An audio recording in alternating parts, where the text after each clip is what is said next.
Ready. Set. Gamecast.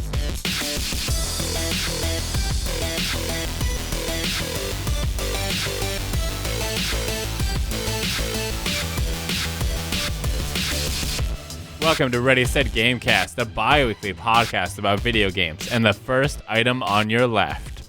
I'm Bryce, and I'm joined by Darian, what's in your left? Diamond pickaxe. The diamond pickaxe user, Darian. I've got a diamond pickaxe. In Why? case you thought I was lying.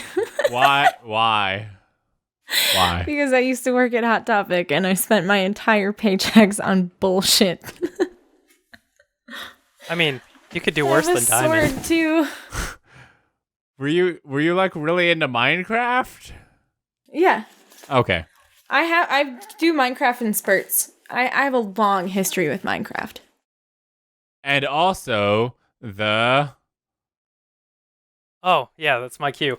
I picked this up off the floor to my left. It is the Destiny PS4. That was like the Taken King edition. What did you like cheat? Did you like be like, You I'm gonna set move it up. this to my immediate left? So then No, it's been sitting on the floor next to me for months at this point. what is it plugged in? No, It's just sitting there on the floor. technically, I moved this Animal Crossing Switch box out of the way. But Okay it then. was right there. There are some In a sick pile. illustrations in this book, you guys. Oh my god, it's 2 pages with the Master Sword in the middle. To be clear, for anyone who doesn't know what the heck is going on, Darian's currently flipping through a Zelda art What book. the fuck? This is a great time to say, hey, This this is show's also on wild. YouTube if you want to look at the video and see the things we're holding up. This is freaking wild. Look at that. Or if you just want to get some ASMR from page flipping, that's also Yeah. available to you. There we go. I'm an ASMR stream Yeah. now. It's not surround sound though. It's not quite as good. Darian is only going to speak in soft tones as she flips pages throughout the podcast. You should just do That that tracks. on I as a think that's a stream. great idea. I mean, that's Oh. ASMR for you. So, this is cool. There's like a sketch and then like a full colored final outcome. Oh, look at that. Yeah. Huh. It's really cool. Sorry, I should have been like, Now oh, we're wow. all ASMRing now. With if we used Zoom for audio, we can actually pitch our audios left and right. Oh, I'm gonna have to get Oh. one of those. Oh, this is really pretty. Oh, it's like Breath of the Wildy. It's almost That's like, Ocarina of Time. yeah, It's like Ocarina of Time. it's like Zelda How do you know? because the way It's he looks. the right link, and I think that's Lon Lon Ranch. I don't know shit about Zelda. But I have the school book. So that brings us to what have you been playing? I will be starting this one with the Museum of Other Realities, which is a VR museum of art. Other realities. Of VR art experiences. It normally costs like $20 on Steam. And literally when you launch it, you are like dropped into a museum type thing that you walk around in. You can either use the movement where you kind of like, float through, or you can use teleportation. And you have to actually like there is a map that you can go like, oh, I want to find this art exhibit. And then you go to the art exhibit and then you can go interact with it and la-di-da-di-da. But the reason, so normally it's $20. It's free right now. It might even still, it's either free for like one more day, or actually no, we come out on Wednesdays now, so it might be free for a little bit. So if you got a VR headset, you should definitely check it out. The Museum of Other Realities. And the reason I did this, it's free right now, but I saw a trailer for a very cool experience that is in the museum right now, because the Cannes Film Festival stuff that is VR is being exhibited in this museum. And one of the things is called the Book of Distance. And I saw the trailer for it and I was like, I need to see this. And it was created by a Japanese artist from Canada. And it is the story of his grandfather, who was from Hiroshima, and traveled to Canada in his teens, and basically, and it was during World War II. He and his family were, when they bombed Pearl Harbor, they just rounded even Canadians. I honestly thought it was just an American thing, but apparently the Canadians also rounded up Japanese citizens and put them in internment camps and stuff. And it is just kind of the story of this artist's grandpa, and everything he went through from coming to America, and what that was like, and kind of the life he built, and the life that was just taken away from him because he was Japanese. And then what he is just kind of his experiences. What was really, really great about it was that, like, I mean, it is so, so well done. The entire time you have the artist kind of speaking to you, kind of just like asking you questions, both telling you about like, here's what you're seeing, but it's done in kind of a theater type situation, where you are kind of watching this stuff happen. But at the same time, there will be opportunities where they will put you in the same place as him. Like, you will see his grandfather like writing a letter, and then they will hand you a pen, and then you will write the letter too. And situations of like the grandfather planted strawberries, and they're like, grab some seeds and stuff, and really kind of shown you what he had to do, and very obviously a very simplified version of that, and then watch it all just being taken away because he's Japanese. And what's really great was that, like, the artist includes several images from his grandpa, and just other Japanese people who were going through the same situation, to give that kind of real world element, because it does have kind of simplified graphics for the people. But then there's several moments where you would take photos, and there are times where you go to take the photo. Like, I think the first time you took a photo, it literally took a image of what you saw, and the simplified textures. But like, I think the second and third time you took the photo, it then turned into a real photo that his grandfather took. And then, like, they would show you these photos several times, and it very much like you were along for his journey, the good and the very, very bad. I very much came away from that experience. Like, during the middle of this experience, I was just freaking yelling at these like virtual Mounties.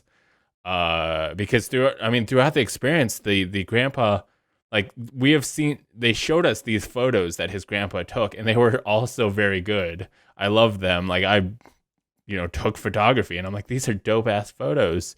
And as part of the internment thing, they wouldn't let him take his camera or his radio. And I was like, imagine all of these cool photos that we would have if they were not assholes. It was a very beautiful story. It is a great look into history, and a reason that we should never let this kind of thing ever happen again. I very much recommend anybody with access to a VR headset to download the Museum of Other Realities, while the Cannes Film Festival stuff is happening, and check out the Book of Distance because it is an amazing experience. Is the whole museum that kind of experience, or is it like so it kind of seemed like the museum or the Book of Distance was kind of a more elaborate experience. I did head straight to the Cannes stuff. I didn't look at kind of the exhibits that had been there beyond that. I did look at a couple other ones. There was some 360 videos that were present, like one about a guy who climbed Everest. They had an 11-minute 360 animation that was essentially a Doctor Who episode. The graphics on that were really cool. Like the animation style was really cool. It was voiced by the current Doctor, and apparently takes place entirely in the TARDIS. It was 11 minutes. I watched probably the first minute or so, but then I was like, I am here to check out the Book of Distance, and I actually, it's actually so like, because it is this like otherworldly virtual museum, it is actually so kind of trippy how you both have to actually find the exhibits, and it's kind of trippy how they make you deal with it, because when I went to the Cannes Film Festival deal, I was looking around like, okay, where's this one I'm looking for?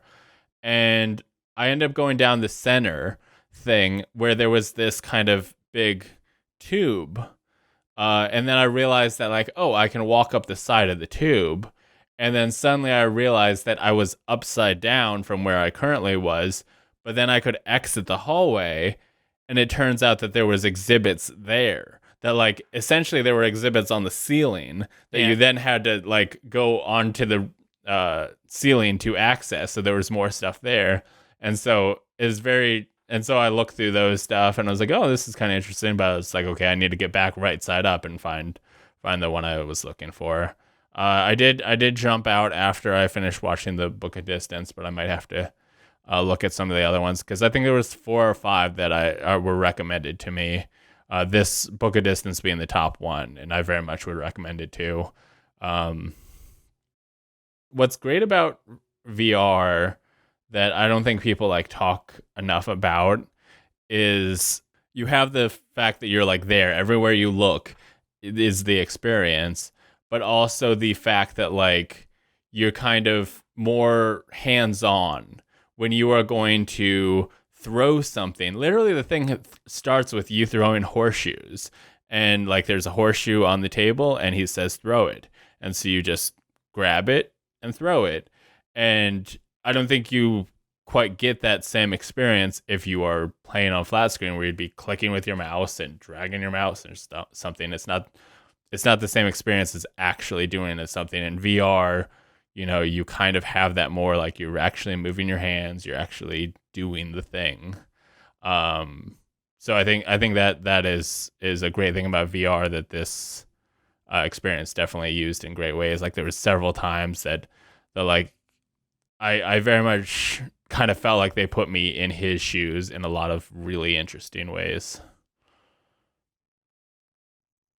which definitely made watching everything he worked for get taken away even more like sad. Yeah. Yeah, really beautiful experience. And yeah, most of the other stuff I saw in the museum seemed to just be kind of like things you watch, like the Doctor Who and the Everest one.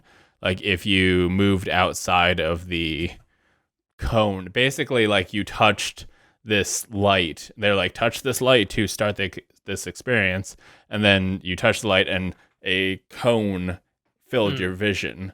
Literally my girlfriend was watching on my monitor, and she kind of had it where she was watching over my character's shoulder, and she could like see inside the cone occasionally, but it was very much like this is what you would see if you were outside. And if I stepped outside of that thing, that ended. Whereas the Book of Distance loaded in essentially started a new like game to do it. But yeah, very, very cool. Hopefully it does get like released on its own, so people don't have to do this whole thing, because I'm not sure I would recommend everything in the museum, but I would definitely recommend this. I would say this is maybe worth downloading the Museum of the Other Realities just to check out. Something I started right before this podcast, which honestly I'm halfway through. It's probably an hour or two long. Is a game called Assemble with Care. It's a short, I guess, narrative adventure about fixing things. You are a woman who has come to a small town, I guess smallish, and you are a repair person. And each level, you kind of get a little story of a character and what they're kind of going through, and they'll be like, "Hey, can you fix this?" It's things like a tape player, a telephone, a watch, and it's the puzzles are fairly simple. Like, you kind of have an idea of what you need to do just based on what you have in front of you. Like, there's only so many parts, and then you just like unscrew the things, go like, okay, this thing needs replaced. They have a new one available. Swap that out, put the screws back in, and then you complete it, and then the story goes of like, oh, you fixed that, da da da, and it's like the repair process is really like simple and satisfying. Like, it doesn't make you think too much. I think like further you go in, there's a little bit more thinking. Like the watch, you had to line up the gears right, but there was only so many options. What platform are you playing this on? Steam. Okay. It was on the summer sale, which we'll talk about in a second. But yeah, it's probably 2 hours long. It's 14 levels. They really don't take too long, and they give you a little story in between each one, fully voiced. And so far, I'm very interested to see how it kind of wraps up. It seems like a very kind of chill thing. I found it on a list of wholesome games or heartwarming games, one of the two. So that's kind of the vibe we're getting. Also, I'm going to note, so I have purchased an ultra-wide monitor. It is, what is it? It's a 42-inch. It is 3440 by 1080, I believe. And so I've been just like finding out games that support ultra wide and launching them just to see how they look. And there's not a lot of games that support ultra wide, but the ones that do, it definitely feels really cool. It almost is like being in VR, that like the game wraps around your vision. Everywhere I look is the game for that. Like games like Cloudpunk supported. I'm possibly being corrected that it's 3840 by 1080. Is the resolution. But yeah, Cloudpunk supports it. Destiny 2 supports it. I did load up I will say I loaded up Destiny 2 just to try this. They're like, as the new campaign, new story stuff, and they like dropped me on this planet. I'm like, okay, I guess I'll go this way. And I haven't played in a very long time. And they dropped me on this planet, and they're like, go here. So I went there, and then the first thing I do, I see enemies, and they just one-shot me. And it was like, maybe you should make sure I can handle this if you're going to just drop me on this planet when the first thing I launched the game. Like, it was a bit weird. I was able to back out and go elsewhere, but I was like, I just want to mess with ultra wide. I don't think I'm going to mess with it. So it seems like the onboarding for the new Destiny thing's a little funky. Yeah, Cloudpunk's great. Elite Dangerous supports it. Games that's like I said, very few games support ultra wide, but the ones that do, it looks really cool. It fully wraps around.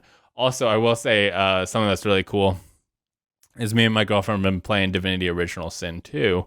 That supports ultra wide. And what's great about playing that with co-op is where we kind of both have our own monitor's amount of space just because it's so wide. Like this monitor is essentially like 2 monitors long.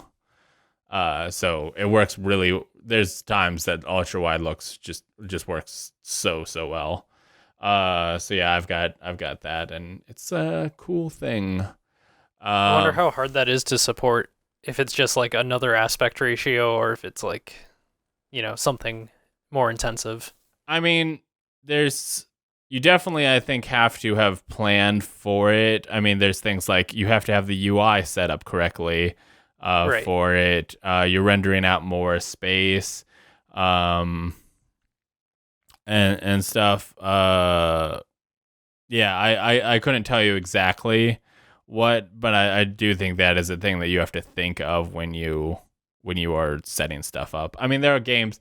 Divinity Original Sin 2, I don't think originally had it, though, because of the way that game looks, I don't think it's the hardest thing. Something like Final Fantasy 15, I ended up playing the demo of because that supported widescreen, and I was like, this seems like a thing that would be more difficult to do. It did seem a little funky where like stuff that was dead centered looked all right, but things on the like edges almost looked like they were like warped a little bit. They did like a fisheye lens to it. Yeah, it kind of looked that way, which was like, okay, that's a bit weird, but it is cool to have literally my vision filled with the game. So yeah, overall, like ultra wide sick as shit. The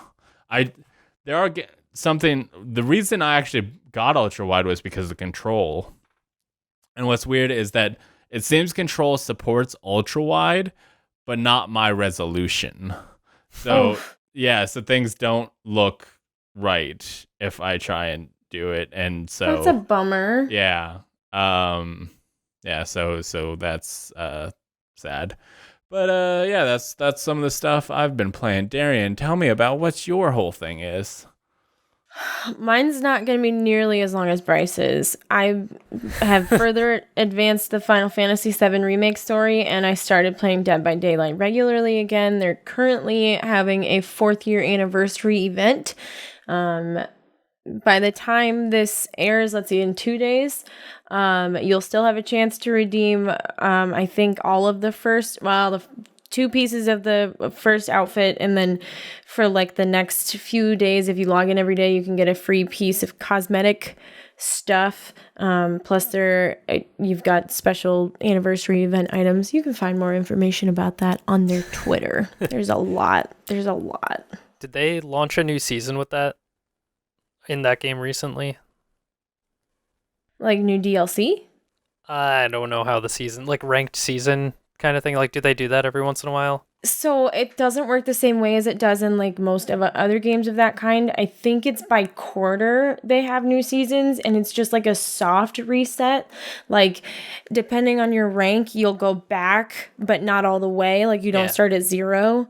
You start, so like 20 to 1. 20 being the newest and like least seasoned, and 1 being like top rated killers and survivors. And you have different ranks for killer versus survivor. And so like it's the ranks are like by color. So there's like gray and like yellow, green, dark green, purple, red, or something like that. And basically if you're in like a purple or red, you're going to go back to, if you're in red, you're going to go back to purple. If you're in purple, you're going to go back to green, etc., etc. So yeah, I think it's by quarter. It might be just like once a month. I'm not really sure. It's been a while since I've been a regular player, so I don't. Because they do it so differently than other places, I just don't have it memorized. You get to still play as Steve from Stranger Things. Oh yeah, once something's in the game, it's always in the game. At least in terms of like characters. Items and stuff aren't necessarily permanent, but.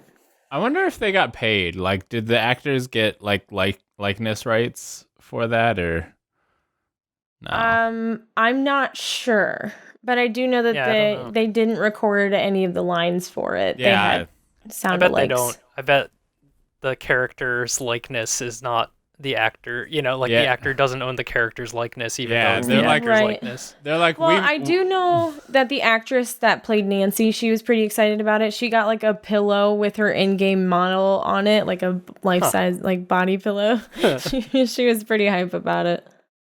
But she probably, I still probably have a feeling she didn't get paid. I mean, I don't know. I doubt that information is going to be widely available unless the answer is for sure. Oh, Matt, while she's Googling intensely, what's up? What's up? What's up? I felt like I didn't play all that much stuff, but when I started listing it, I actually removed a bunch of things. So I'm gonna mention those really quick. Last time I talked about Super Mario World, finished it on the SNES Classic, like on the Switch online one.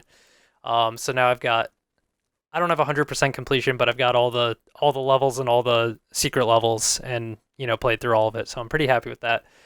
Played some more Minecraft Dungeons, and the final boss in that game is really tough. So I have to level up for that. I took some time off of Animal Crossing. I forgot to buy turnips. Was mostly what happened last week. I bought some. Don't worry, got some for this week. But took a week off. So I was like, you know what? It's good. I won't play Animal Crossing, as much this week and see what's happening. But there is an update coming. Did you do the bug off? I did not do the bug off, so I missed that because that happened the other day, yesterday maybe. Me either. Like, it was a deal of like, I really don't feel like it, and then at like 7 o'clock, I was laying in bed. I was like, I'm watching a YouTube video. Maybe I'll pop in there, and it's like it ended at 6. I'm like, that's dumb. Yeah. There's an update coming for July. I don't know whether it's launching next week or, sometime early July, but you're going to get to go swimming. And you can then dive for things that are on the bottom of the ocean.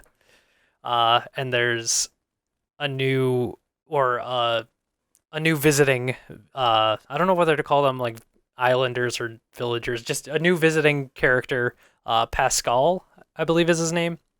And I think he's kind of like, Flick or like CJ, where, they show up on chance throughout the week and then they give you like a challenge or something. Give me more Jolly Red. Yeah. That's all I can. Like, I was like, I wish he showed up. It's like, oh, the shoe guy's here. Cool. Give me the art. Yeah, give me the art guy. I need to fill out my museum. That's like my biggest drive in the game. So, yeah. Yeah. There's another update coming in August. They'll probably put another video together for that. They just said, look forward to that. I jumped into Pokemon Cafe Mix. Me too. Which is a all new Pokemon experience that is on Switch and mobile. Yeah. I played it on Switch. I don't know about you, Bryce. I also played it on Switch. It's the only game I've ever used the touchscreen for on Switch. Yeah, this one requires it. Actually, so I got a stylus from Mario Maker, so I busted that out and started using that. So I had I was holding the Switch and like my hand was cramping and I was like, tapping things and stirring them together. It's basically Candy Crush with a slightly different main mechanic. Like all the gimmicks and everything are, kind of following that path. So there are like sugar cubes that you have to break over 5 hits. If things are covered in oil, they're immune for the first hit and then they're vulnerable. You have to get like tomatoes to the bottom of the level in the basket. So basically everything's themed around making food, drinks, or sweets, I believe. And each Pokemon you get is specialized in one of those, and as you go, you expand your cafe. And as you serve your customers, you level them up, and then they become your employees, which is some weird Pokemon logic that I think is hilarious. You like our drinks so much? Good, you work Why don't here. you work here for free? Yeah. I mean, to be fair, I don't think they were paying for the drinks. I don't know. The whole currency system. You get the gold acorns right? I guess. Yeah. And then, there's all sorts of little, premium. It's a free to play game, so there's all sorts of microtransaction opportunities through little boosts that help you with solving the puzzles. I've done like the first 50 or so, and I don't even know if I like the game, but I've been playing it somewhat consistently for the last like 4 or 5 days. So That's I don't know. gaming It's there. It's a mobile game. on your Switch. Yeah. What else? Oh, I jumped into Tetris 99 again, I think because I took time off Animal Crossing. And Tetris 99 has a Xenoblade event coming next weekend, the weekend of July 4th, Ooh. holiday weekend in America. So you can get the Xenoblade theme, but that game's still going. It's easy to find a match. I guess you could probably fill it with bots. It wouldn't be that hard to do like a Tetris bot, I bet, if they needed to. But it's still fun. Tetris is always good. The last thing I played is on Xbox Game Pass PC beta. That's where I played West of Dead, which I first saw a couple weeks ago when they did the Guerrilla Collective stream. Yeah. Previewing some of the new games coming out. And West of Dead, I didn't see the full trailer. I was just like, oh, that looks cool. Ron Perlman is the narrator in it. It's got this cool Western theme. It's got a cool visual style. Turns out it's a roguelite with a kind of a central story to it. So you're kind of progressing the story through chapters as you progress through the levels. And then the actual gameplay setup is an isometric third-person view, but it's very similar in systems to Dead Cells. So you basically have 2 weapon slots and 2 ability slots. You can level those up as you progress, so every time you find a new weapon, it might be a better level or a slightly different weapon, and you can choose to pick that up or not. And then you can do that with your abilities as well, and then there are also like 3 main stats you can modify as you progress to, so you can get like more HP or more weapon damage or more ability damage, that sort of stuff. And then the game itself plays a lot with light and dark, like shadow area and light area. So as you kind of kick in the door to a room and you bust in, you can like light a lantern in the room and it'll blind the enemies and stun them for a second. And then, you're taking cover behind boxes and coffins and things because you're west of dead. So you're actually in purgatory trying to head east, apparently, to death. Wow.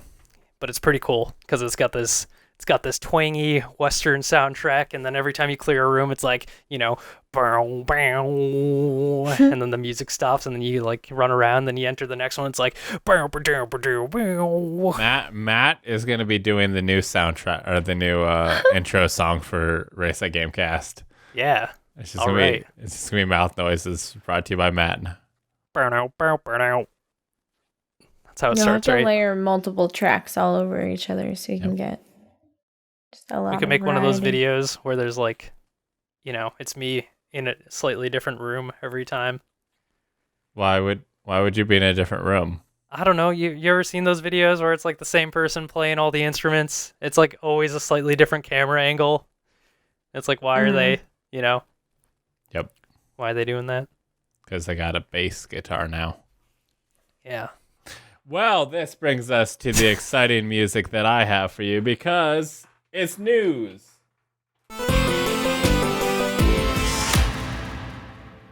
So we're now opening it with a cool quick news section. Check out this quick news.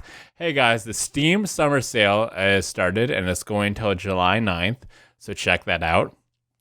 Chuck E. Cheese has filed for bankruptcy. So rest in peace, Cheesy McCheesers.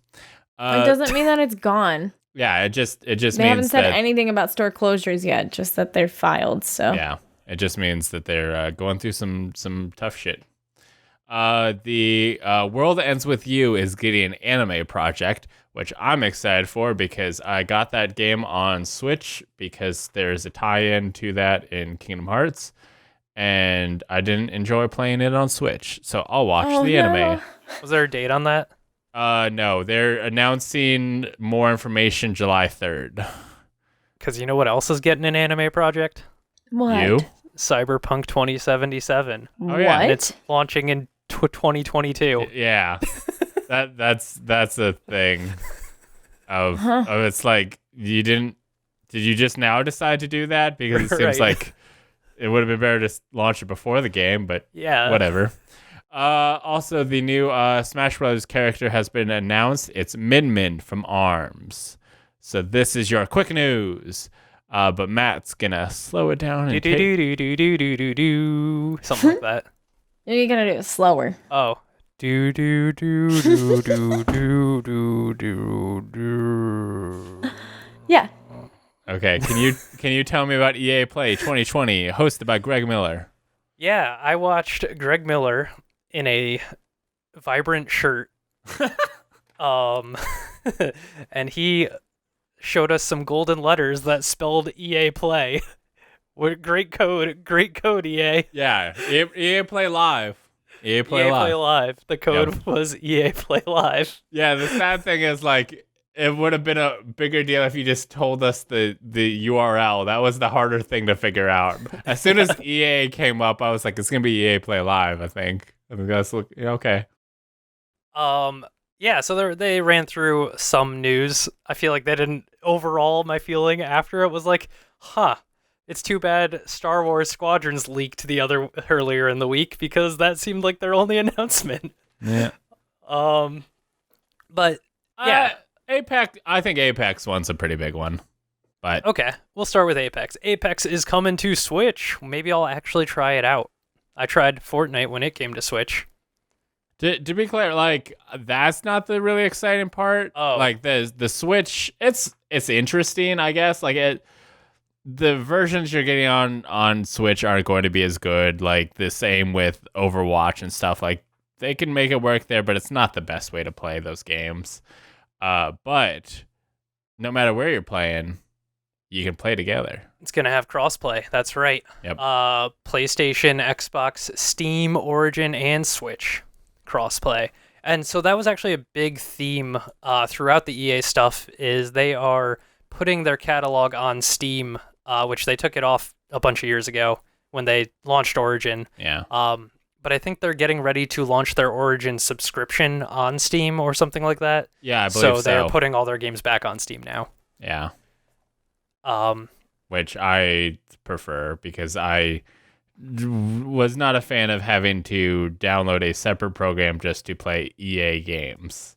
Yeah, I never open Origin. Actually, for The Sims, I guess, and SimCity. But other than that, Star Wars Squadrons looks pretty cool. That leaked earlier in the week before, but they showed the gameplay. Can we just talk Bryce, about the what do you fact that I just like, I was like, oh man, that news is coming, but we don't really have it for you.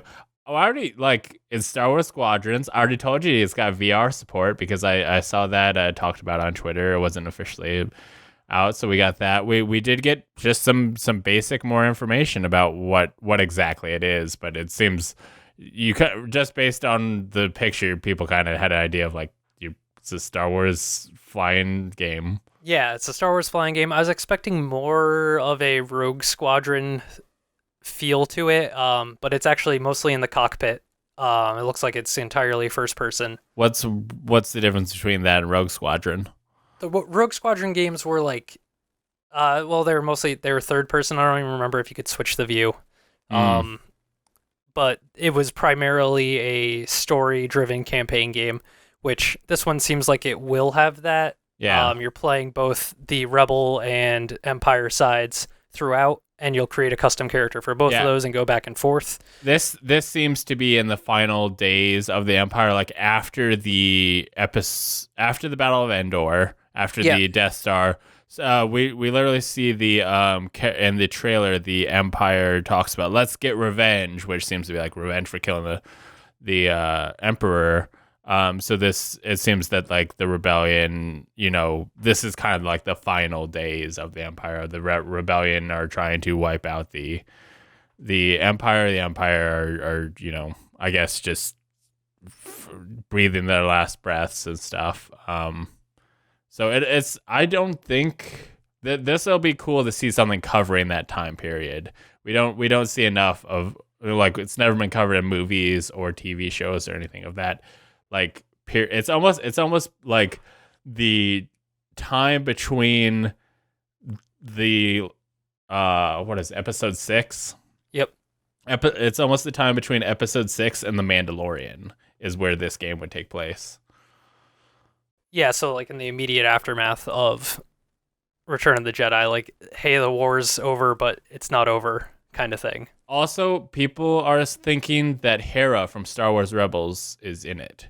I couldn't 100%, like, there was a Twi'lek that looked right, and I was like, is that her voice? But I couldn't nail it down. But it seems likely that Hera is in there, which Star Wars Rebels is great, so I'm very much down for that.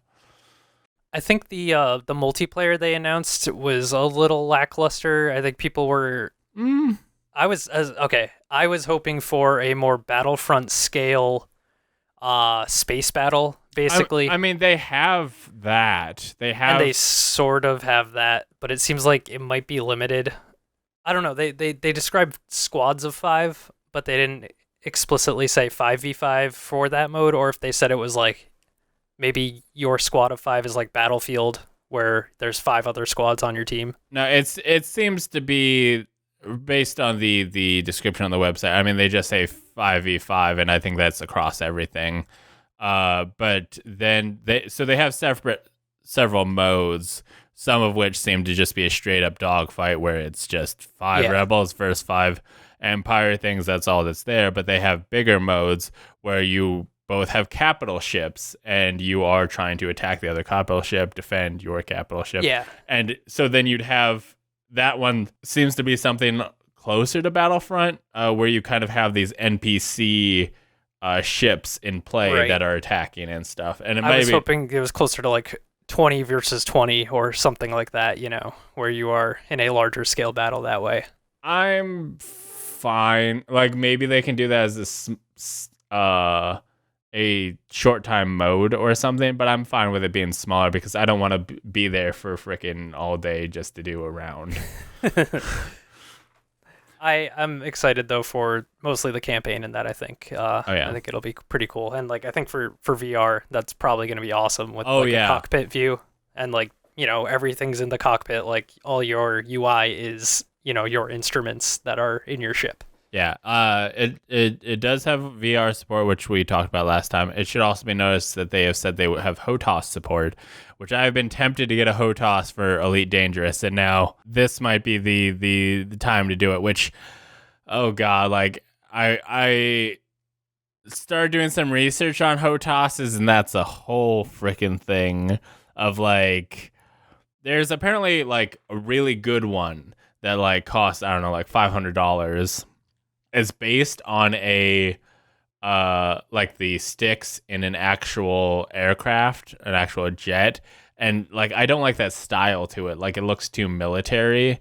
But people swear by that one. But like the next step down looks cool, but like I go on the Amazon reviews and half of them are like, it's great, I love it, and then there's other people are like, no man, this thing just does not work. It's just a garbage dump, and I'm like, cool. So what should I get? And they're like, man, you just like, I subscribe to a HOTAS subreddit to try and get some feel, but it just seems to be a wild field to try and figure out what HOTAS to get. So I guess I'll be keeping my eyes open and maybe figure out a HOTAS by time Squadron's out. But it'd be cool. It would be cool to have the actual joysticks that you'd be using in game. Just build your own. Yeah, I'll just build a HOTAS because I'm an electrical engineer. Darian, how do you feel about Skate? I don't care. Would you have commented it into existence? Because apparently that's what the internet did. Nope. I bet that. And no, there's no way. It's because they were releasing the Tony Hawk Pro Skater remakes. They were like, "Ooh, we can bring the next installment in this skate scene since people are gonna want to be playing skate games again." Yeah, they're like, "No, we can't let Tony Hawk win. Not again." You should ask how Darian feels about the other game. Yeah. So Skate's coming. It's not technically Skate 4. They haven't announced that part yet, so it might just be a remake. It might be Skate 4. We don't know. It's literally like the two guys were like, "Hey, they just told us when we started this video chat that Skate's back." I'm pretty sure they said it's like the next game in the series. I don't think they've said it was a remake or anything. I'm pretty sure they used that kind of language. And like, if it was not Skate 4, they would have corrected people by now because everybody's saying Skate 4 is coming. Um, And I mean, it could be called Skate coming at you hard this time. Like, it's not actually called Skate 4, but like it's the next game in the Skate trilogy. The series. Trilogy is only 3. Quadrilogy. It's no. just a saga. The EA. What are the EA indies called? EA Originals? Do they still use that banner? I could not tell you. Okay, well, I didn't get deep in the EA branding. they showed off a couple of those. So they're smaller games that EA is publishing. One is from Hazelight Studios, which was the studio behind A Way Out and Brothers Tale of Two Sons. Yeah. So, I played one of those. Couch co-op Brothers games. is good. I haven't played. I've heard great things about Brothers. I haven't played it. Brothers is really good. So they have a new game called It Takes Two. Yep. And See, Brothers was really good and it came out first, but then their second round, they just tanked. It was terrible. for A Way Out. Yeah. Yeah, A Way Out was garbage. Remember the good times, Darian? I remember the good times when one of us would sit and play in Connect 4 while the other one was trying to move on and just kind of intermittently switching back and forth between, all right, one of us is dinking around and the other person's trying to go. Darian super did not want to play Connect 4. She's like, we are on the run. We cannot be doing the cops this. are coming. I'm like, I don't think they're going to break down the door if we play Connect 4. And she's like, I'm not doing this. Let's go. I'm like, okay. Well, Hazelight's back at it again with their third co-op game, doing what they do best, or worst, I guess, depending on which game you played and who you ask. And then there was another one they featured called Lost in Random that had this really awesome Tim Burton-y look to it, I guess would be the best way to say it. It kind of looks like a stop motion, animation, but it's, a game, so it's not. It just looks nice and Tim Burton-y. That's coming out next year. Mm. And that's kind of like the big hitting things from EA. They're going to keep supporting the Switch apparently, so I think they're going to start releasing their sports games and stuff, on the Switch. I don't know that they don't already do that though. But they're going to support the Switch more, which they severely have lacked over the past couple consoles for Nintendo. And they teased a bunch of random stuff at the end that was like, one thing was like, okay, that's clearly Dragon Age. So it's like, yeah, that's still in development. And they confirmed that was in development back when they revealed Anthem, I believe. And then they showed off some other like weird tech demo-y things that were like, why are you showing this right now? And that was pretty much it. Then they talked about Skate, and that was EA Play. Darian, Perfect. Darian, can you tell me about Pokemon Play?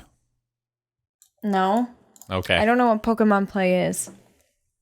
I can tell you about a new Pokemon Snap game that's coming out. Aww. As of right now, it's set to come out for the Switch. There's no announced release date. And it's being developed by Bandai Namco, not the original developer HAL Laboratory. Pokemon Snap. This is another game that people have been shouting about for 17 days. People are really excited about this one. People have been asking for something like this for a long time. New Pokemon Snap. Are you excited? I am. I've never played Pokemon Snap, but I would like to try one. It sounds like fun. I've never played Pokemon Snap either. I'll probably get this one, but I'm not like crazy about it. Yeah, I think it'll be fun. Okay.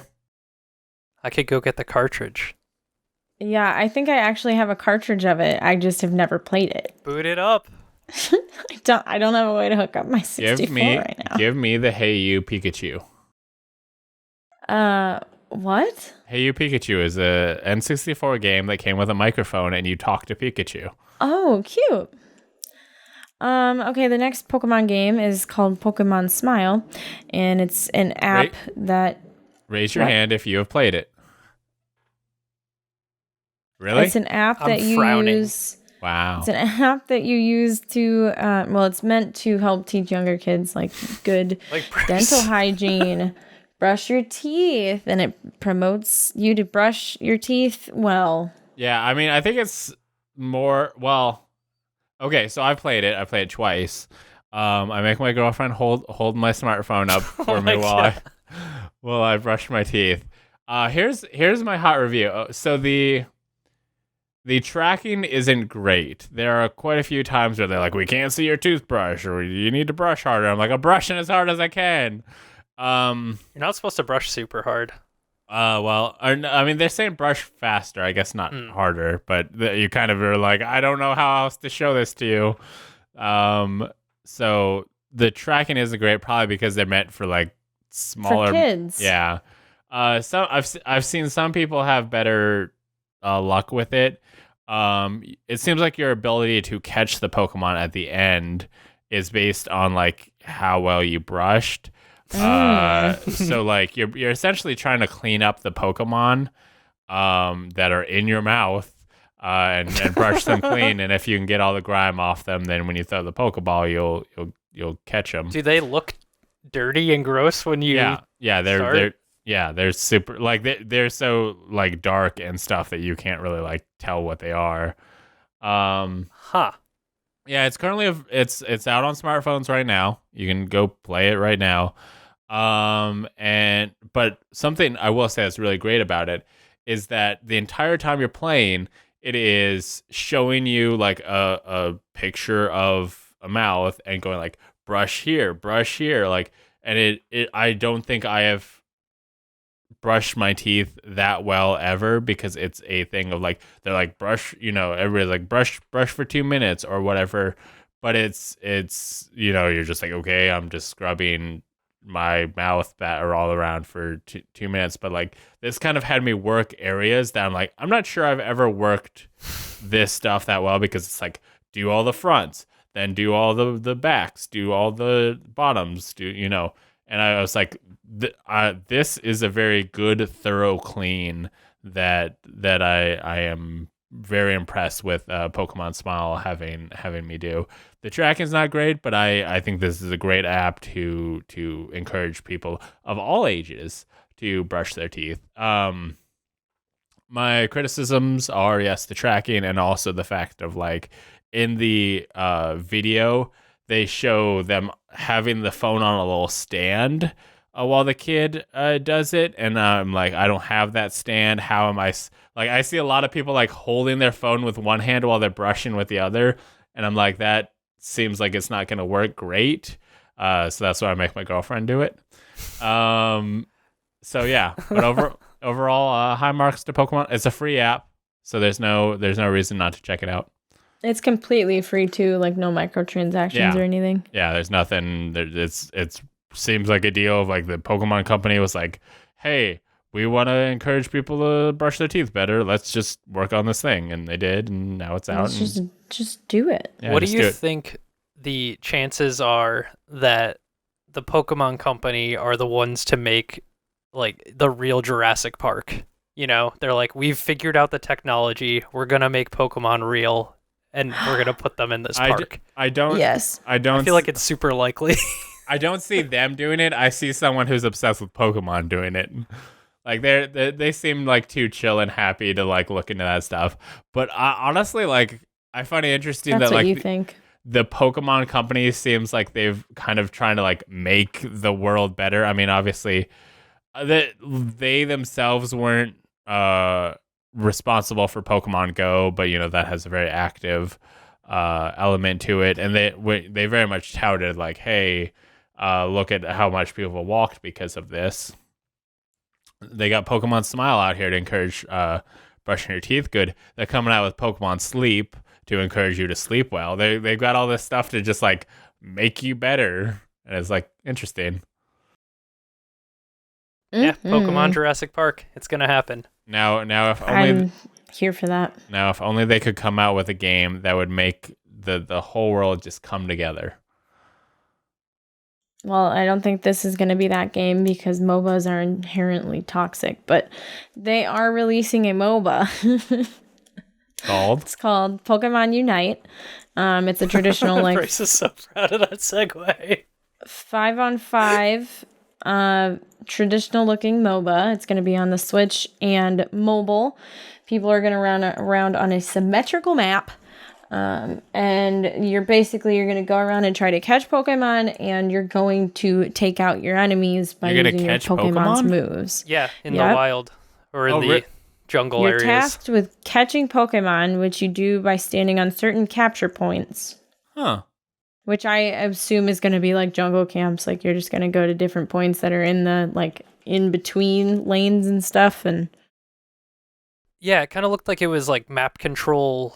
Like you are farming points, like you're jungling, and then you are bringing it to a control area and depositing your points, and that's how you score points in the game. Yes, it looks like something I will definitely play a ridiculous amount of. Well, that is good because we are hoping the MOBA expert will give us all those hot deets. I would love to, but there's so far no release date announced. But it is going to be on Switch and mobile, and I think it's going to be cross-platform as well. So Do you see that'll be who exciting. the developer is? It's Tencent. It's Tencent. Okay, yeah. Yeah, Tencent, who developed an app called like Heroes of War or something like that. That's a mobile or MOBA. Tencent does a lot of stuff. They are a big, And they're big also company. like they own a decent amount of Riot Games, which has the hit MOBA League of Legends under their belt. So, yeah, I'm here for it. I mean, if Tencent's involved and they're using any of their assets from League to set it up, like, it'd be great. Not their assets necessarily. Well, I I don't see want what them you're to saying. make like a League. Yeah, their knowledge, yeah. The knowledge and resources. experience Resources, that they've yeah. gained. Yeah. Yeah. Well, I'm here to tell you about some more games in a different series, and that series is called Kingdom Hearts. We also have a mobile game in that series to tell you about. This is sort of a add-on to the app Kingdom Hearts Union Cross. This one is Kingdom Hearts Dark Road, which tells the story of Xehanort. It's Union Dark Road. Is it Union Dark Road? Yes, that's why I changed it. Okay, well, And it takes place immediately after Union Cross. So yeah. it's basically a sequel. Man, I would not have been able to read that correctly. Sort like it's about Xehanort. It's not about the player. Xehanort, like the game starts with Xehanort literally like dreaming about the player and the stuff he has gone through. Hot. But Is it a romance? Is it a dating sim? I mean, maybe it'll get there because there are. Let's see, it's Xehanort, and then I think like 5 other characters, including Mark Hamill's character from the games where he's in it. The Ericus, Master Ericus. Features Ericus, which we already have known as Xehanort's longtime friend, but also features a bunch of other, I guess, classmates of Xehanort's, because this is about, I guess, Xehanort going to school, and kind of stuff that's going on with that. It is different from Union Cross in quite a few ways. For one, Union Cross kind of has you set up your Keyblade stuff, and you kind of just go through it one by one. Whereas this kind of has you set up a deck of cards that you randomly get given, and then you swipe up sets of 3 of them, hoping to match colors, because then that'll make it more powerful, but to do things like heal, blah, blah, blah, blah. You also aren't running around. The game does allow you to click on auto mode, which will just have them fight things on their own, which makes it really good to grind. So good to grind that I've been playing it this entire time. During this podcast, I have defeated 747 darkness. So it's a clicker game. It's almost like you can play it as an idle game Yeah. because you just turn on auto. I just have it running on my tablet, and it just plays itself. And then That's a Great. big yikes. it's way better than Union Cross, where you have to actively do the thing. I can just have them check the boxes on its own and just see the story, which I'm glad about. I've gone through chapter 1, which is interesting, I guess. Some interesting stuff going on. I'll be curious to see what happened to his classmates. I'm really not that into Xehanort and his whole thing, but what the heck? I can do that. But we also have a console-based Kingdom Hearts game called Melody of Memory, which is a rhythm game, which seems to have you playing through the rest of the Kingdom Hearts games, but with the new rhythm-based gameplay. And as Kyrie. I mean, it seems like the story focuses on Kyrie, but the actual gameplay seems to have you playing as Sora and friends. Because during the announcement we see a lot of gameplay of Sora going through worlds like Olympus Coliseum. We see him doing rhythm-based stuff during a cutscene from I think it's 365 over 2 days. So it's interesting that you'll also be playing through the cutscenes. It almost seems like a new way to re-experience the previous titles. But once the gameplay portion was shown, we saw some cutscenes of Kyrie, which seems to indicate this might be a Kyrie-focused story, maybe an explanation of what's going on with her in relation to Sora's whole thing. So that's coming. I don't believe we have a release date on that, but that's a couple things to be aware of. I'm going to play a ridiculous amount of Melody of Memory because I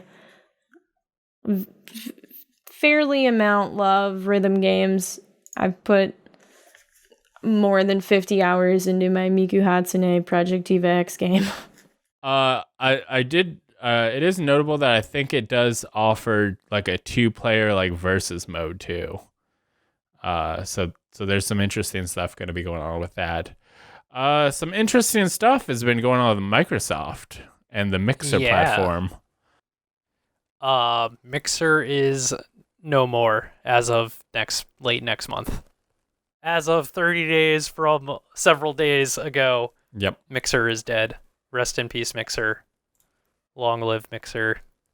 It's gone. And also Beam. I wonder how Teddy's Mixer stream did. How many followers do you think he got? Teddy, they couldn't get Teddy, and they were just like, I guess we should just give up. Pack it up. We're done here. Yeah, so Microsoft and Facebook announced jointly that they are transitioning Mixer to Facebook Gaming, which is Facebook's growing interest in a streaming platform. They've been at PAXs and things like that with their FB.GG and their stage show, kind of like Twitch used to be until Twitch stopped showing up to those things. So yeah, it's been a big push for Facebook for a couple years now. Microsoft made a big push with Mixer late last year, or about some point last year for a little while, by picking up Ninja and Shroud from Twitch, and I guess that didn't do it. So earlier this year, Phil Spencer said we made a decision earlier this year that we were going to change our approach. We weren't going to be continuing with Mixer as it was, and we wanted to find a partner for us who had a similar worldview on how gaming can evolve and the impact it could have, and a partner that had unique assets to really take that Mixer community, make it their own, and grow to the level of impact and size that I really think it deserves and needs. So yeah, they basically said, hey, we're done with the owning a streaming platform. We've got other fish to fry, and Facebook isn't Amazon and Facebook isn't Google, because they both have their own. Yeah. It is sad. Like, as someone, I never really liked the UI of Mixer.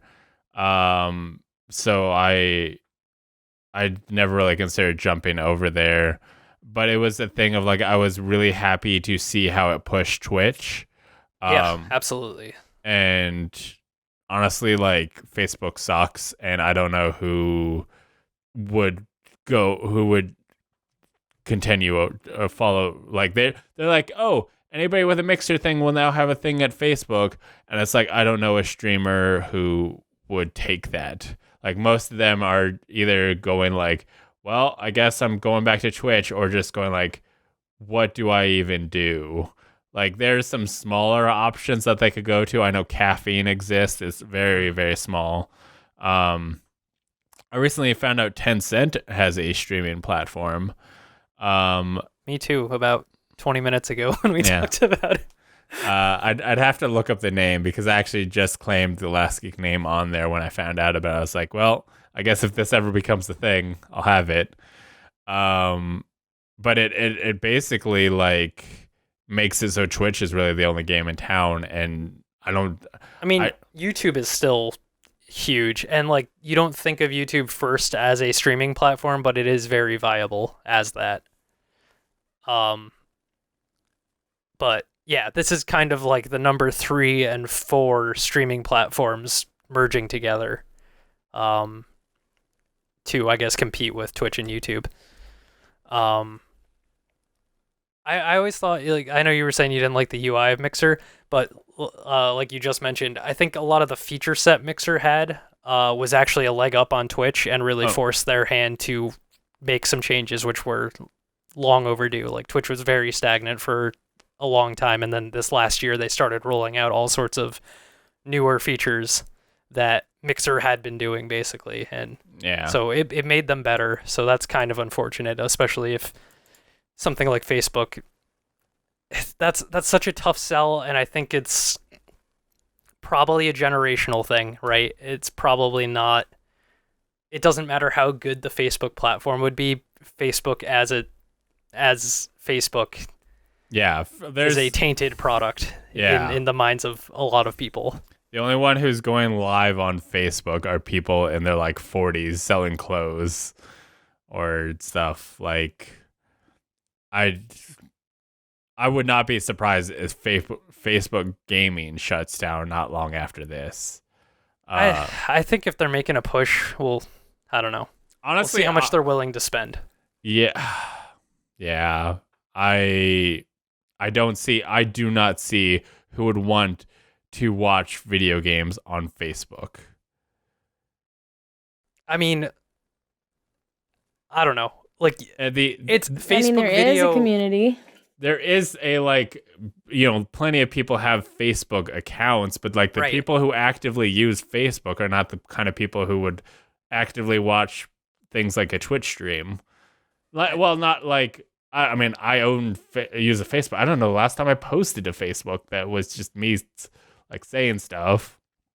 But I think it's like similar to how YouTube, I don't know, has become like the go-to. I think there is Twitch is obviously the go-to for people who are aware of game streaming and use it as kind of like, I use it as a TV replacement, right? Yeah. But I think there is an audience of, billions of users that in theory have maybe aren't even aware, or just, maybe they know about Fortnite, right? But they don't know much beyond that or something like that. And they are now, there's a doorway there. See, like, Facebook seems like the thing of the older generation that are stuck in their ways. Like, if someone has found, like, I could see a younger kid finding out about Fortnite and going like, I want to watch, and then they're going to go to Twitch. They're going to go to someplace that is not Facebook, because Facebook is where the old people are. Yeah, I mean, I agree with that. I just think there's if Twitch tried to do this, a huge audience that's untapped. Twitch would have, or not Twitch, Twitter would have a better chance launching a gaming platform than Facebook, because if you want to go into general rumor stuff, I don't have any links or articles to these, but it's been rumored that both TikTok and Spotify are interested in getting into the game streaming space. So I mean, I'm sure maybe those will happen. There's a lot of people that are interested, but like, Yeah. like I mean, if anything, this shows that like running a game streaming platform takes a lot of resources that even Microsoft didn't want to invest in. Right. It is also interesting, and I'll just touch on this really quick, that this came shortly after there were a lot of like accusations about sexual or abuse, misconduct across every gaming platform, across like Twitch, across Mixer, every big and small. There have been people affected or accused in the deal, and basically they were like, so you're just not going to deal with this stuff, you're just going to shut it down.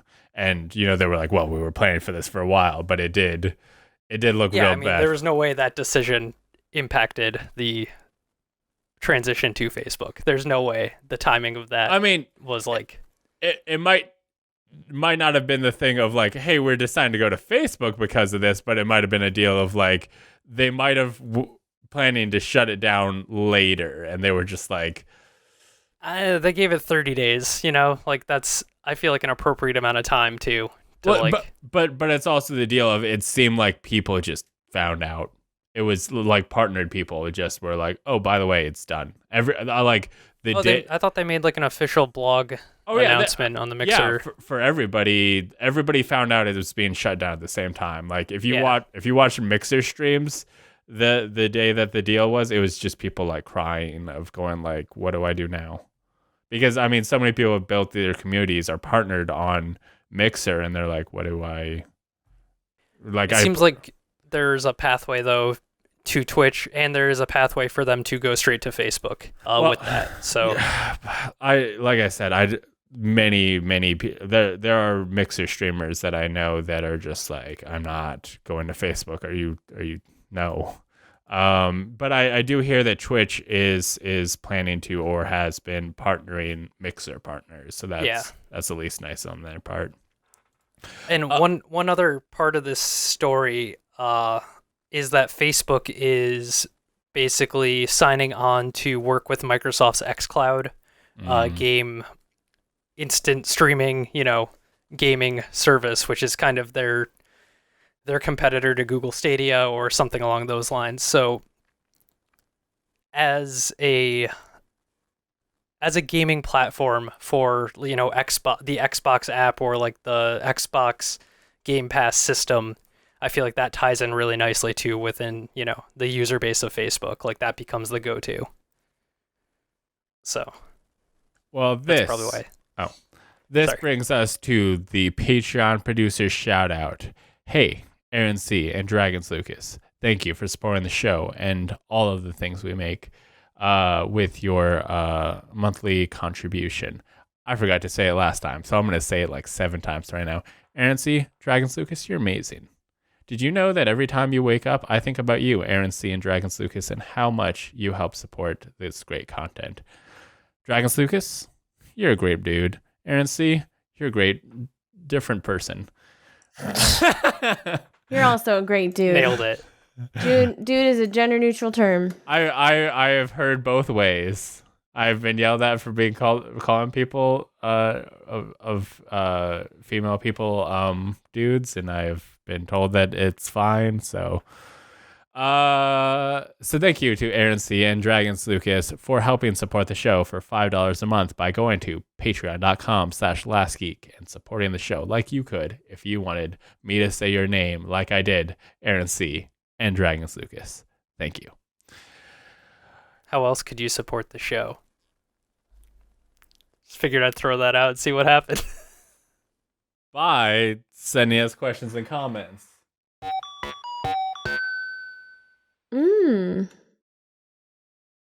Is this where Darian does the thing? Yeah. Yeah. The enthusiasm. It's so high. Do you want to be a part of the show? Go to readysetgamecast.com/submit to submit a question, comment, or your favorite. I think I said coffee order last time, but I could use another one. So tell me what you ordered for coffee. And then bring it to Darian. For us to read on the show. Do you like cold coffee? Yeah. Okay. That's all I I wanted like to know. cold coffee. I like hot coffee. I don't mind making my own coffee. I just have to put creamer in it. I like to get like blended coffee drinks, like iced coffee, Okay, but yeah, they're made yeah. into milkshakes. Love that. Anyway, the first question is from Bilbo. I think he meant to say, what even is Fortnite now? They're doing concerts they did a movie night where they just watched Inception. Is it even a game anymore? I'm not sure, but I think this is from one of my mods. And I think he was drunk when he posted it. Okay. Just based on the amount of and if it's not from my mod, I apologize that I thought that you were my drunk mod. But what is Fortnite now? Matt, Bryce, I don't know what Fortnite was before, honestly. I mean, it was a very popular battle royale, but I think at a certain point when they're like, hey, stop fighting for a minute, we're doing a concert, it stopped being that. Yeah. I mean, there was times where they would let you fight while the concert's going on, and I was like, I guess this is still technically a battle royale, but then they added in party royale where there's no fighting and you're just at a concert or a movie. I find it so weird where they were like, we're doing a movie night in Fortnite, so watch a virtual screen on your computer screen of a movie that's been out for a long time. I saw a really cool mobile screenshot of that. It was like a photo of someone holding their phone with the screen in the background. I was like, that's awesome. What are you getting out of this? Why don't you just put on Inception on Netflix or wherever you can watch it? Watch it virtually together with your friends while wearing your cool skins. What? How do you get the license for that? You ask. I mean, they're Epic Games, so they just got money. I think it's more the thing of, at this point, companies are approaching Fortnite and saying, hey, can we please put our thing in your Fortnite? Can I please do a concert in your Fortnite? Can I please show off Inception in your Fortnite? Because so many people, we know it's the hot thing. Please let us put the Marvel characters in Fortnite. It's pretty cool. I think it's kind of amazing. I think it's neat. I wish it was in a game that I cared about more, but I think it's cool that it's happening. I think it's promising that there could be more bullshit like this in the future. How would you feel about if in the middle of a Dead by Daylight thing, they're like, come watch Inception.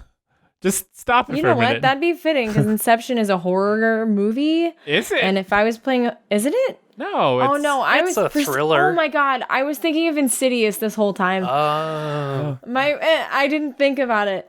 Whoa. I thought it was Insidious. It's not.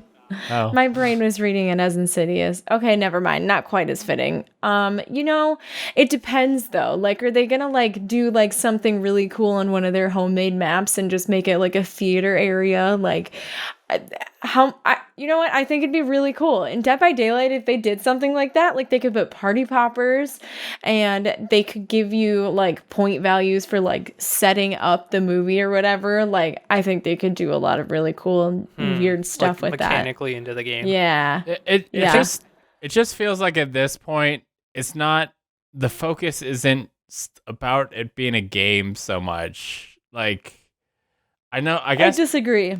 I don't think that the focus is the extra silly stuff that they're putting in there. The focus is definitely still the quality of life in their battle royale. Like, they still take care of that game. The movies and concerts are not the focal point of the game. That's not what the focus is on. I guess like every time I hear people talk about it, it's because they did a thing of like a concert, and maybe it is just like these other people capitalizing on so many people playing Fortnite, but it seems so weird. It's like, I think it's a really nice way to adjust to social distancing. Yeah, it's like going to a drive-in movie. Yeah. but as your character. There's so many better ways to watch a movie with your friends. Yeah, but this is cheesy and fun. Okay. There are better ways, but this is just It's like fun. going to the drive-in. Okay. I like this a lot. There are better ways to watch a movie than going to a drive-in. I think it's 2v1. Fortnite is fine. Okay. Also, how would you define what would make it a game versus not a game? I mean, I think there's games and there's experiences. Like I think there are things that like you would have to be able to win it for it to be counted as a game. Mm-hmm. And I don't think I feel like we've talked about this before and we don't agree on this mindset. So like the win condition, loss condition. What is the win condition of a purely story-based game where you're just walking through? I mean, you could argue that that's maybe an experience, but it's a game. I mean, like The Last of Us. Technically, something like that would be like you finished the story, you completed the story. The win condition is I did the it. win It was like condition reading a book, is the concert then a game. ended. What? I heard two things. Go Darian. The win condition is the concert ended. I said reading a book is a game. By Absolutely that definition. not. Okay, here's the deal. A game, for it to be a game, you have to be able to achieve a thing, but you have to do a thing to achieve a thing. The movie would end regardless of you doing anything. If I was playing Gone Home, the game would not complete without me doing a thing. So there has to be an interaction. Yes, you have to be able to So interact. books are games. You have to interact for the thing to complete. I'm playing a Dungeons and Dragons game right now. Does pressing play on the movie count? That's a game. No, because then you've... It's a game. I had to start it on my Xbox. Okay. Requires you to commit multiple interactions. More than two. Unless That's why they call it a page turner. Hey. Matthew. I would argue that a choose your own adventure story is a game. I agree. Okay. Hey, do you guys want to play a game with us in the form of Ready Set Gamechat? I'm downloading that tonight, and I'm going to start it tonight, or I'm going to forget about it again. You should do it. Maybe you should stream it so that way it'll be easier. I will not do that. Okay. July 12th, Ready Set Gamecast will be debuting their new sexy section of the podcast called the Ready Set Game Chat. It says Gamecast there, but it's wrong. Think of it like a book club where a host picks a game for everyone to play through, and they'll discuss what they think of the story, gameplay, and general gaminess of the game. Plus, using the same power of the question/comment sections, listeners will be able to play along and write in their thoughts, questions, comments about the game for the host to discuss. The first game will be Afterparty, available on Nintendo Switch, PlayStation 4, Xbox One, Linux, Microsoft Windows, Macintosh operating systems, and available through the Xbox Game Pass on the Xbox. Specifically for console. Specifically for console, not available for the PC version. PC Game Pass, yeah. Yep. So check that out. Next time we'll be talking about it. Get hype. Hey, one more thought on the game discussion. If I never plan to watch or never plan to play The Last of Us, but I watched someone's playthrough of it, I feel like I got basically the same experience. Does that count? No, because I don't think you got the same experience. Because I saw the story, and the game's all about the story. I cared about the story for The Last of Us. I did not care about the gameplay. Yeah, I watched somebody else play The Last of Us, and now I'm going to play Last of Us 2. That is perfectly fine, but I would argue that you are not getting the exact same experience that you would get if you... That's true, though. There's a little bit less involved. You're not going to feel quite as distinctly as you would if you were actively playing it. Like, jump scares are still going to be scary, but you don't have to immediately react. Yeah, there is a very different experience between watching a scary movie and playing a scary game. Yeah, I can watch a scary movie all I want. I can't I don't like play either. through Until Dawn. No. I can't do it. She can't do it. She never does. There's too much. Oh. It's too much. Oh, I thought you were saying Dead by Daylight. No, it's Oh, no, Until Dawn. I played through Dead by Daylight, but you become desensitized to that to an extent. The initial shock value kind of fades, and it becomes a little bit easier and starts to become just infuriating and not scary. Did you know? Did I ever talk about the fact that Until Dawn was the game that made me become a content creator? I don't think you've ever talked about that, no. Well, it's I was testing out the thing that you could stream off the PS4, and I was like, oh, let me play Until Dawn, and people came into the chat and were talking to me, and I was like, oh, this is cool. I'm gonna continue this, and I tried to make YouTube videos, and I tried to play through Baldur's Gate 1, and I was like, this is bad, and then I stopped, and then I met some friends, and they started doing stuff with me, and yeah. It's a whole grand history of the lineage of Last Geek Corporation. But did you know that you can go to lastgeek.com for links to the podcast on all your favorite podcast services, including iTunes, Spotify, and Stitcher, as well as the video version on YouTube? If you like the show, please subscribe, rate, and review it on iTunes and Stitcher. It helps us grow and become more powerful. It's like I gotta get my full arms in the deal. Everybody's got to flex real good so that when we do a goodbye video, we can just do a bunch of flexing. Yeah, so we can just... So the next time somebody leaves the show. Yeah, it's just gonna be a clips of them flexing. Better start working out. Mm-hmm. Yeah. We need to have a glow up like Teddy did. Can't leave until we get more attractive than we were when we started. Well, Oh, I God. guess I can never leave the show. I'm stuck here forever, man. Other Last Geek stuff you should check out. Go to lastgeek.com/store to get a cool poster featuring me, Darian, and Teddy on a poster. It's great. He's not on the show anymore, but he'll always be on a poster until... I think the new version should just look like a scrap of paper of my face just pasted over his. That would be great, actually. I think that'd be really funny. Just like Teddy's wearing a matte mask. Oh, God. He's wearing your face.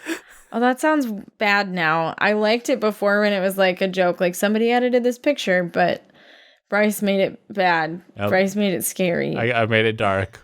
Check out the newest episode of Game Corp, where those crazy hosts make a game called Give Me Some Sugar, a slice of life anime about cereal mascots. Oh. Yep. Also, when you're listening to this, Dungeons and Gamers, the hit new Dungeons and Dragons real play series. It's a hit.